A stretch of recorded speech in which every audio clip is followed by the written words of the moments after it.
CM Revanth రెడ్డికి మాట మీద నిలబడే మనస్తత్వం లేదన్నారు BRS working president KTR. CM లేకుంటే కనీసం మంత్రులను పంపుతారని అనుకున్నారని తెలిపారు. సీఎం రేవంత్ రెడ్డికి రచ్చ చేయడం తప్ప చర్చ చేయడం రాదని విమర్శించారు. రాష్ట్రంలో అక్రమ కేసులు, నిర్బంధాలు కొనసాగుతున్నాయని ఆరోపించారు కేటీఆర్. బేసిక్ నాలెడ్జ్ లేదు కాబట్టి ఓ 72 గంటల టైం తీసుకో, ప్రిపేర్ అయ్యి రా. నువ్వు ఎక్కడికి రమ్మంటే అక్కడికి వస్తాం. ఒకవేళ ఎందుకంటే నీకు మాట మీద నిలబడే అలవాటు లేదు కాబట్టి, నువ్వు మాట తప్పుతావని తెలుసు కాబట్టి, నీకు జూలై 8 నాడు 11 గంటలకు మేమే ప్రెస్ క్లబ్కి వస్తాం. ప్రెస్ మిత్రుల సాక్షిగా ఒక న్యూట్రల్ వెన్యూ మీద రాష్ట్రంలో మీడియా సాక్షిగా, రాష్ట్ర ప్రజల సాక్షిగా ఎవరేం చేసినరో, రాష్ట్ర రైతాంగానికి, రాష్ట్రంలోని యువతకు 10 ఏళ్ల కేసీఆర్ ప్రభుత్వం ఏం చేసిందో, 18 నెలల నీ ప్రభుత్వం ఏం చేసిందో తేల్చుకుందాం రమ్మని ముఖ్యమంత్రి గారు సవాల్ విసిరితే స్వీకరించి నేను వస్తా అని చెప్పిన. వస్తాడేమో అనుకున్న ముఖ్యమంత్రి.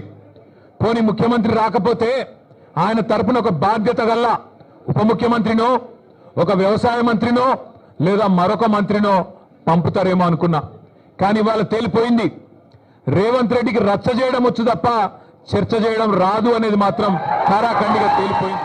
మాజీ మంత్రి, సిరిసిల్ల శాసనసభ్యుడు, తెలంగాణ రాష్ట్ర సమితి వర్కింగ్ ప్రెసిడెంటు, ప్రజాస్వామ్యం పట్ల ఏమాత్రం విలువలున్నా ముఖ్యమంత్రి రేవంత్ రెడ్డి గారు చెప్పినట్టుగా మీరు ప్రతిపక్ష నాయకుడితో ఒక లేఖ రాయించండి. సభలో మనమందరం కూడా సభ్యులం.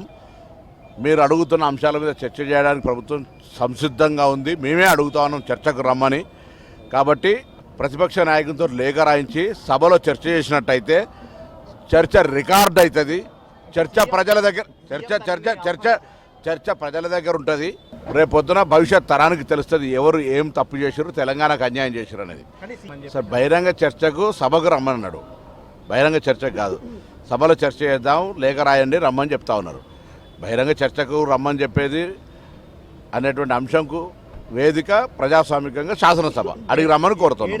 సరే, అది ప్రజలు చెప్తారు. రేపు ఇప్పటికే పార్లమెంట్ ఎన్నికలు వచ్చిన ఫలితాలు మీకు ప్రత్యక్ష సాక్షి. రేపు స్థానిక సంస్థల ఎన్నికల్లో తెలిసిపోతుంది మరొకసారి మీ బలం.